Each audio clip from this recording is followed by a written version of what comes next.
En partant à Londres, c'est vrai que j'ai découvert une autre facette de l'Afrique, qui est nigérien, Ghana, enfin l'Afrique anglophone en fait. J'ai rencontré des beatmakers, j'ai rencontré des producteurs. Et puis pour le coup, je me suis imprégnée vraiment de l'afrobeat là-bas, puisque il n'y a pas forcément de zouk à Londres, c'est plutôt l'afrobeat qu'on écoute. Et j'ai eu un gros coup de cœur pour ce style de musique et je me suis dit, ça me correspond. C'est vrai que les gens me connaissent dans le zouk avec les DS et mes titres que j'ai pu faire après. Mais pour le coup, je me suis dit, en tant qu'artiste, je pense que parfois on a envie d'entendre autre chose, un autre style. Donc pour moi, ça n'a pas été un changement radical, c'est juste une progression tout simplement. Et je trouvais que c'était exactement ce qu'il me fallait à ce moment précis. C'était de l'afrobeat, hein, quelque chose de dansant, de joyeux, de positif. C'est exactement ce que j'ai envie de retransmettre à mon public et à mes fans aujourd'hui, c'est pour ça.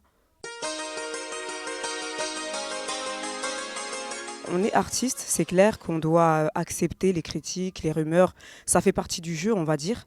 Mais c'est vrai que parler de choses aussi personnelles, c'est aussi une erreur de ma part, je pense. Donc pour le coup, tout ce que je peux répondre, c'est qu'il ne faut pas croire tout ce qu'on dit, parce qu'il y a des gens parfois qui vous veulent du mal et peuvent mentir. On m'a accusé à tort de certaines choses. Malheureusement, le fait que je sois artiste et exposée, ça a vraiment pris une ampleur gigantesque. Il faut que les gens comprennent que j'ai gardé le silence tout simplement parce que cette histoire était vraiment très très personnelle à la base.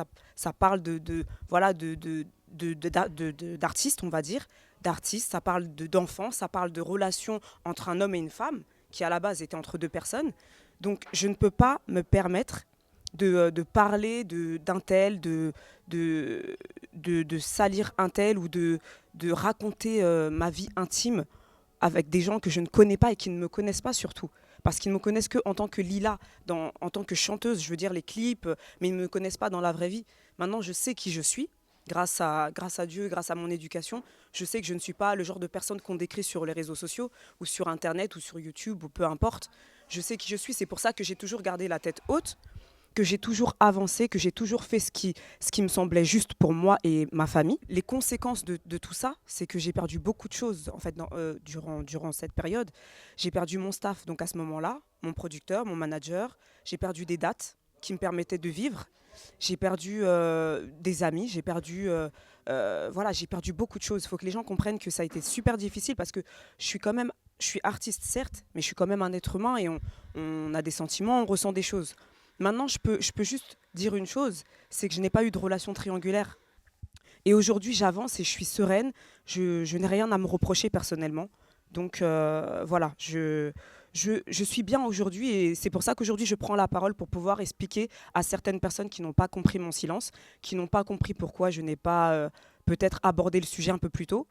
Mais voilà, c'est juste qu'il faut comprendre qu'il y avait beaucoup de gens mélangés dans cette histoire et je ne voulais pas encore plus aggraver la situation. On va finir sur une bonne note. C'est vrai que ce que je dois annoncer, c'est que mon EP arrive début 2016. Donc, il y aura des sons très variés, reggae, afrobeat. Je suis super, super contente d'avoir relevé ce défi et de pouvoir montrer ce que je peux faire autre que zouk, kizomba ou voilà, comme style de musique que j'ai pu faire auparavant. Et pour finir, bah écoute, un heureux événement aussi en 2016 pour moi. Donc, c'est un petit bébé. Donc voilà, je suis super heureuse. Je veux vraiment que les femmes d'aujourd'hui, en 2016, comprennent qu'il faut vraiment lutter fort, se surpasser. Et quoi qu'il arrive, quoi qu'on dise sur vous, n'écoutez pas. Il faut avancer, vous savez qui vous êtes.